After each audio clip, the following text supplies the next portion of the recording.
The year was 1969. Ivy Olson, a recently divorced and struggling young mother, was moving into a modest one-bedroom apartment with her 2 sons. Money was tight, and Ivy had trouble making ends meet, even with her job in a doctor's office. Her situation became particularly troubling during the holidays.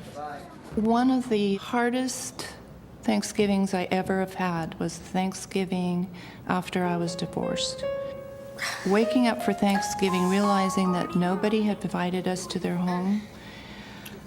The only food we had in the home were 3 hot dogs, and it was an overwhelming feeling of what have I gotten into, and how am I going to get out of this? I was down. I really felt despair.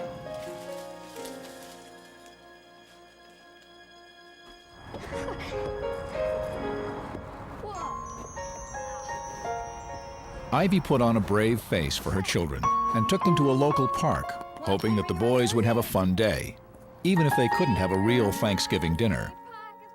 Coming back from our little picnic, though, I can remember the boys saying, "Mom, we're so hungry." And I knew there was absolutely no money, no food, nothing. I don't think I've ever felt so alone as I did coming back, wondering, how are we going to do this? How am I going to do this?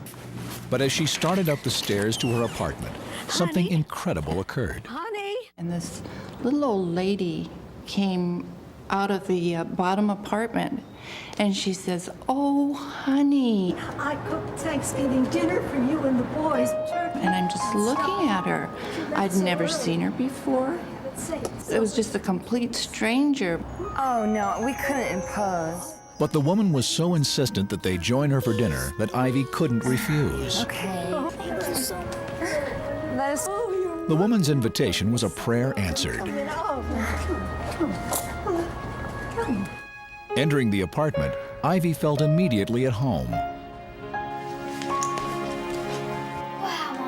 And it was all dimly lit, and the kitchen table was just loaded with food, and she was just so incredibly sweet. See, we're gonna have to carve the turkey. Her presence was like electricity. She had a sparkle in her eyes. There was life in her. You know how in the presence of some people you feel so absolutely comfortable? That was what she created that evening for us. Food, yes, lots of it. But for me, and the loneliness that I felt, what she gave to me was unconditional love, and it was just one of the most special evenings that I have ever spent in my whole life. As Ivy and her sons were leaving, the neighbor presented them each with a gift. Thank you so much. But they also left with something they desperately needed. Food, loads of leftovers. I mean, we had food for a week. If you can compare how I started in the morning with that total feeling of despair and loneliness and not good enough, to ending up feeling I'm okay, I'm worthwhile, I'm a good mom, it was a miracle. The unexpected act of kindness had given her a new lease on life. But the next day, Ivy was in for an even bigger surprise. This Thanksgiving was not just a random act of kindness by a thoughtful neighbor. I got all my containers to take them down to my new friend, and went down there and knocked on the door, and there was no answer. And I looked through the windows, and the place was absolutely dark and not one piece of furniture in there. I mean, even today I get goosebumps when I think back on just seeing that empty apartment. And I was like, uh-oh, something's going on here. Shocked and confused, Ivy immediately contacted the apartment manager. Yeah, what can I do for you? And I go, where's the little old lady that was in that apartment? 15's been vacant for 10, 12 weeks now. And I said to him, no, you don't understand. I had dinner there last night, Thanksgiving dinner. And he gave Oh, no, me you this understand. weird I had look, dinner like with her last night. maybe I should be in an Thanksgiving institution or a hospital. Ivy, are you feeling okay? And I can remember just looking at him, absolutely knowing that a miracle had happened in my life. And I just thanked Thanks, him, never turned mind. around, and walked up those steps to my apartment.